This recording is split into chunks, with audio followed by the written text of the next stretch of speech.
In less than 60 seconds, a manager fired the wrong woman. She wouldn't say a word in her own defense. She didn't need to. Her last name was going to do that for her. Nobody in that building knew who she really was. Not the co-workers who walked past her every day without a second glance. Not the manager who wrote her up over an accident that wasn't her fault. Not even the woman who spilled scalding coffee down her arm and never once said sorry. For 11 weeks, she had been invisible on purpose, and it had worked exactly the way she needed it to. But the moment they fired her, that plan was already about to collapse, and by the time the truth walked back through those doors, nobody in that building would ever look at a janitor the same way again. This is the story of Simone Hayes, a woman who mopped floors in a building her own family had built from nothing, and Gerald Whitmore, the father who sent her there without telling a single soul who she really was. Neither of them expected a coffee spill to be the thing that finally brought everything into the light. I want to tell you something before we start. This story is fictional, but the feeling behind it isn't. If you've ever been underestimated by someone who should have known better, stay close. If you haven't already, go ahead and subscribe. You'll want to be here for how this one ends. Simone had been working at the Whitmore Industries downtown office for 11 weeks before anyone spoke to her directly. She wore the same gray uniform every shift, kept her head down, and answered to a name that wasn't hers. To the staff on the 4th floor, she was simply the janitor. Quiet, unremarkable, easy to overlook. That was exactly how she wanted it, and exactly what her father had asked of her when he sent her in. Gerald Whitmore had built the company from a single warehouse in Ohio into a national logistics empire, and in 30 years, he had never once needed to send someone undercover into his own business. What Gerald hadn't told Simone at first was how close the board had come to forcing his hand. 3 of his longest-serving board members had grown impatient with the downtown office's shrinking margins, and one of them, a man named Franklin Doyle, had quietly floated the idea of bringing in an outside firm to restructure the entire division, regardless of what an internal audit found. Gerald knew what that would mean. Layoffs first, then a sale of the property itself if the numbers didn't recover fast enough. He had built that office with his own hands 3 decades earlier, hired half its original staff personally, and he wasn't willing to hand it over to strangers who had never set foot on that floor. He had perhaps 4 months before Doyle brought the idea to a formal vote. That was the real reason he couldn't wait for another audit cycle to fail quietly. He needed the truth, and he needed it from someone he could trust completely, before a boardroom decision made the question irrelevant entirely. Simone had spent most of her 20s trying to prove she could build something without her father's name attached to it. She had watched other executives' children coast into leadership roles they hadn't earned, and she refused to become another version of that story. She worked retail, then logistics for a competitor, then finally left the industry altogether for 2 years, trying to figure out who she was outside of being Gerald Whitmore's daughter. It wasn't resentment that kept her away. It was the fear that she would never know, for certain, whether anything she accomplished was actually hers. When Gerald called her about the missing numbers, it was the first time in years he had asked her for anything at all, and something about being needed, rather than simply inherited from, made her say yes before she had time to think it through. The numbers coming out of the downtown office had stopped making sense 6 months earlier, and every internal audit came back clean, which told him something was being hidden well. He didn't want a stranger investigating his company. He wanted someone he could trust completely, and there was only one person who fit that description without hesitation. Simone had agreed before he even finished explaining why. She took her mother's maiden name, Hayes, packed 2 bags, and moved into a modest 1-bedroom apartment 15 minutes from the office. Nobody there had ever seen a photograph of Gerald Whitmore's daughter. Nobody had reason to look for her among the cleaning staff. The floor manager, Renee Ashford, ran the 4th floor with a tight grip and an even tighter temper. She had been with the company for 11 years, long enough to know exactly how far she could push people before anyone above her noticed. Simone watched her closely from the very first week, taking note of which numbers Renee reviewed alone, which reports never made it to corporate, and which employees seemed too afraid to ask questions. What made Renee difficult to catch wasn't recklessness. It was patience. She had learned the internal audit schedule down to the week, and every quarter she shifted the false numbers into a different category, spreading the losses thin enough that nothing ever repeated in a way an auditor could trace. One quarter it was inflated maintenance costs. The next, padded vendor invoices. By the time anyone noticed a pattern in one column, she had already moved it somewhere else. It wasn't the work of someone careless. It was the work of someone who understood the system well enough to stay one step ahead of it, which was exactly why Gerald had stopped trusting audits and started trusting his daughter instead. For weeks into her time undercover, Simone nearly lost everything without a single word being said. A woman named Carol and Pierce transferred to the fourth floor that spring, someone who had spent almost a decade as Gerald Whitmore's executive assistant before retiring early. Carol and had met Simone exactly once, at a company holiday gathering when Simone was still a teenager, more than 15 years earlier. She passed Simone in the hallway outside the supply closet, stopped, and looked at her for a long moment, longer than a stranger usually would. She asked if they had met before, if Simone had family in Ohio, if her last name had always been Hayes. Simone kept her answers short and vague, said she didn't think so, and excused herself to finish her rounds before her hands could start shaking. Carol and didn't press further that day, but she didn't fully let it go either, and the question sat quietly in the back of her mind for weeks afterward, unresolved. Tasha Boone worked the front desk 2 floors up, and she had made it a habit of treating the cleaning staff like furniture. She wasn't cruel in any way that would show up in a complaint, just careless in the way people are when they've decided someone doesn't matter enough to be careful around. By that point, Renee hadn't slept well in nearly 2 weeks. The quarterly review was closer than usual this cycle, and for the first time in years, she found herself double-checking numbers she used to move without a second thought, certain that somewhere in the building someone was finally paying closer attention than they were supposed to. She had started snapping at people over things that normally wouldn't have bothered her: a report turned in 5 minutes late, a supply order placed with the wrong vendor code, small things that had nothing to do with the real problem sitting in her files. She told herself it was just a stressful quarter. She didn't let herself consider, even privately, that the wall she had built around 6 years of careful concealment might finally be starting to close in. It happened on a Tuesday morning in the break room, the kind of ordinary moment nobody remembers until it becomes the reason everything changes. Tasha was rushing, phone in one hand, coffee in the other, laughing at something on her screen, and she never saw Simone crouched by the counter refilling the napkin dispenser. The coffee went straight down Simone's forearm, scalding through her sleeve before she even had time to react. Tasha didn't apologize. She barely looked down. She just muttered that Simone should watch where she was kneeling, and kept walking, already back on her phone before she reached the door. Simone sat with the pain for a moment before reaching for a paper towel, more out of habit than expectation that anyone would help her. Nobody in the break room moved to check on her. 2 co-workers glanced over, then went back to their conversation, the way people do when they've already decided someone isn't really worth the interruption. She pressed the cool, damp paper towel against her arm and stood back up, because 11 weeks of being invisible had taught her that drawing attention to herself, even over something like this, would only put the real reason she was there at risk. Renee arrived minutes later, not to check on Simone, but to write her up for, in her words, creating a hazard in a high-traffic area.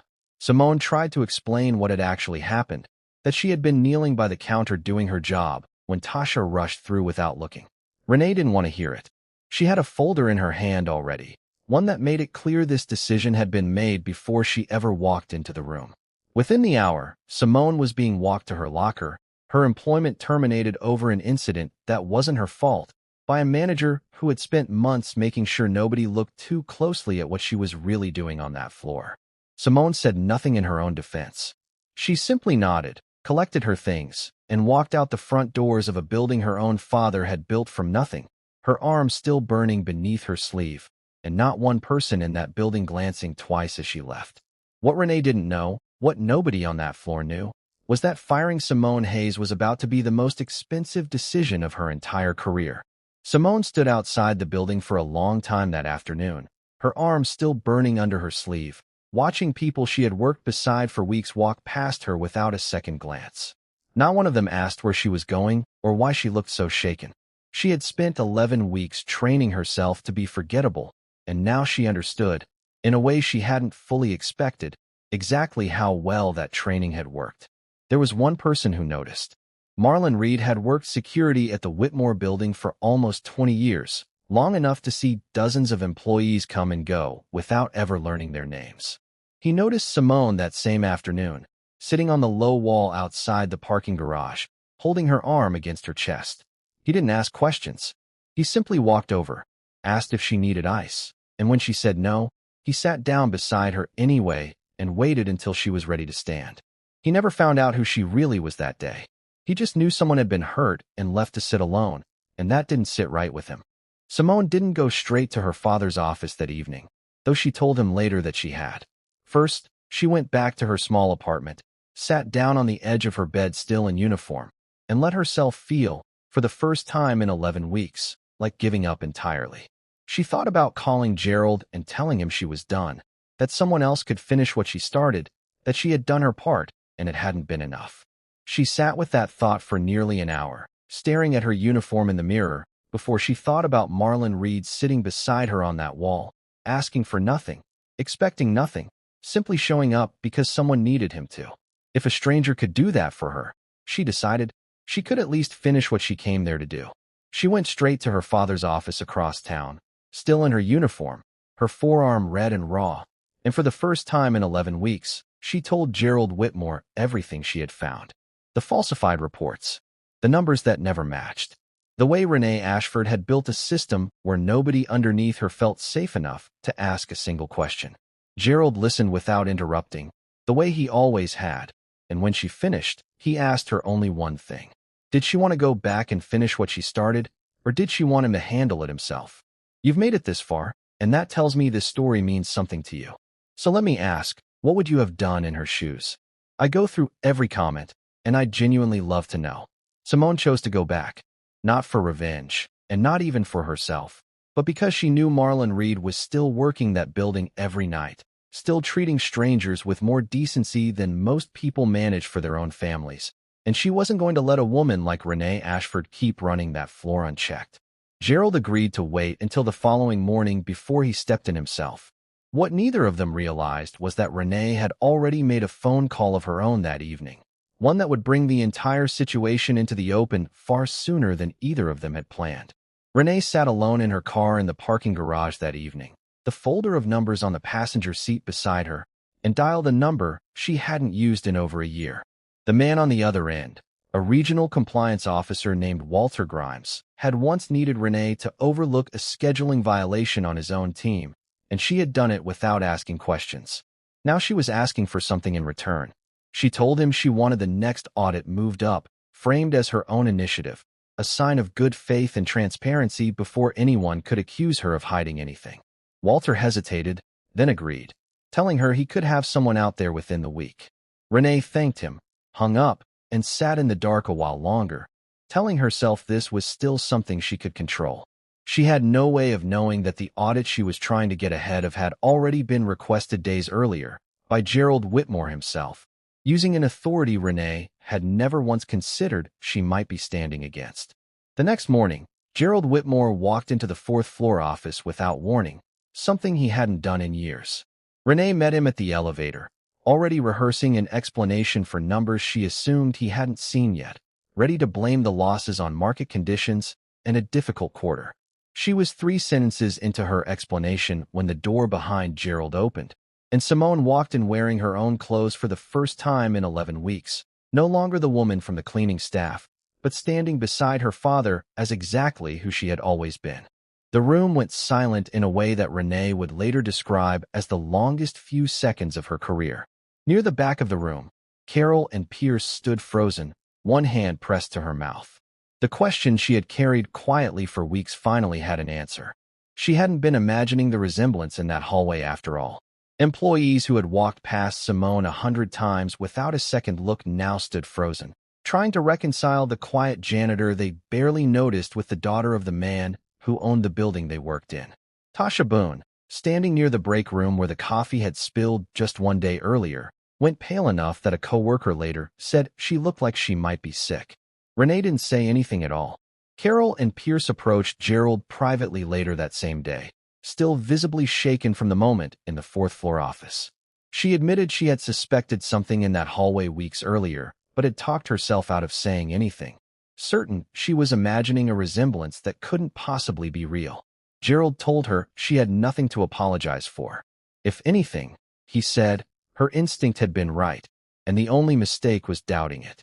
He asked if she would consider returning to the company in an advisory capacity, someone with enough institutional memory to help rebuild trust on that floor. Carol accepted before the end of the week. Gerald didn't raise his voice. He asked Renee for the real numbers, the ones that had never made it into any official report, and gave her exactly one chance to hand them over herself before he brought in outside auditors to find them without her help. Renee lasted less than a minute before she admitted everything.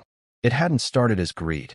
6 years earlier, Renee had quietly moved company funds to cover a family emergency, certain she would pay it back before anyone noticed the gap. She never managed to close it.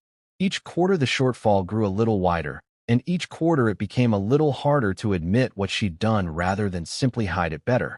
The auditors arrived the following morning, 3 of them, moving through 6 years of records with a patience Renee hadn't accounted for. She tried, at first, to stay near them, offering context for line items before they could ask questions about them, the same instinct that had kept her ahead of internal reviews for years. But these auditors weren't working from her usual quarterly schedule, and they weren't interested in her explanations. By mid-afternoon, they had traced the pattern she thought she'd buried well enough: the shifting categories, the vendor invoices that didn't match any actual vendor, the maintenance costs tied to work that had never been done. The clearest evidence turned out to be the smallest.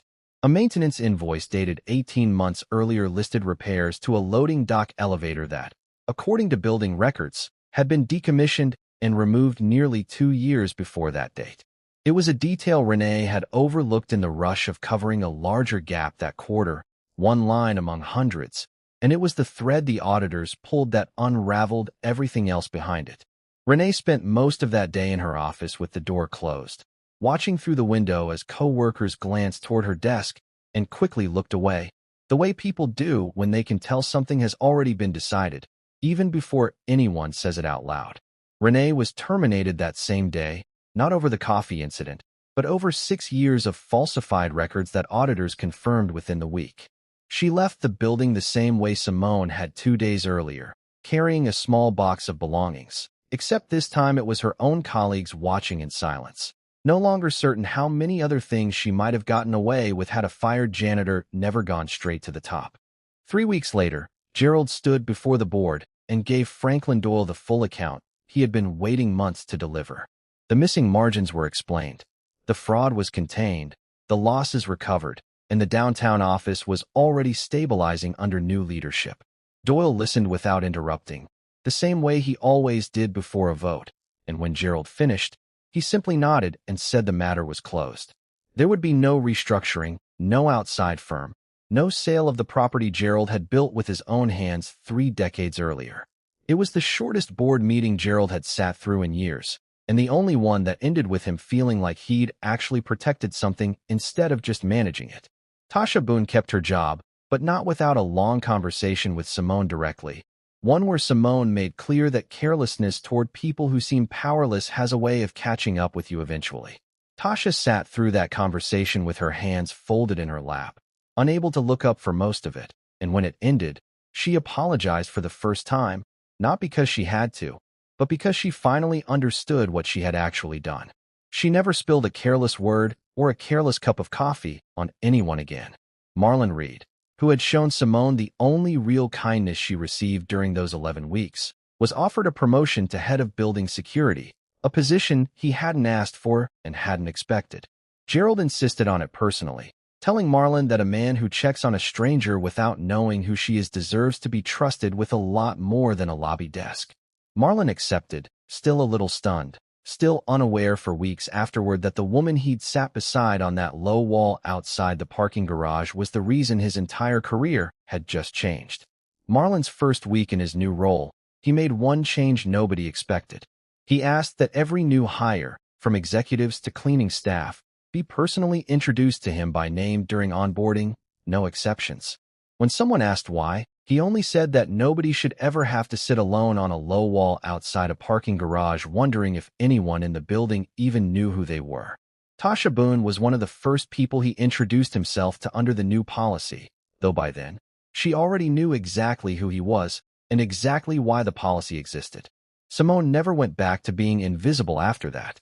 She took on a leadership role within the company, not because her last name demanded it, but because she had spent 11 weeks proving, without anyone knowing who she was, that she could see problems most people in that building had learned to look past.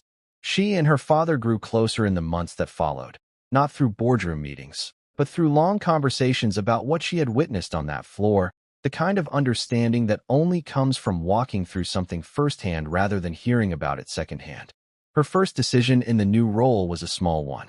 She asked that every department post its safety and incident reports somewhere visible to the entire staff, not just management, so no one below her could quietly bury a complaint the way Renee once had. It wasn't a policy that made headlines. It was the kind of change only someone who had once been on the receiving end of that silence would think to make. She never went looking for anyone to blame beyond Renee and the system that let her operate unchecked for so long. What she wanted, more than anything, was for people like Marlon to be seen, and for people like Tasha to learn that kindness costs nothing, while carelessness can cost everything.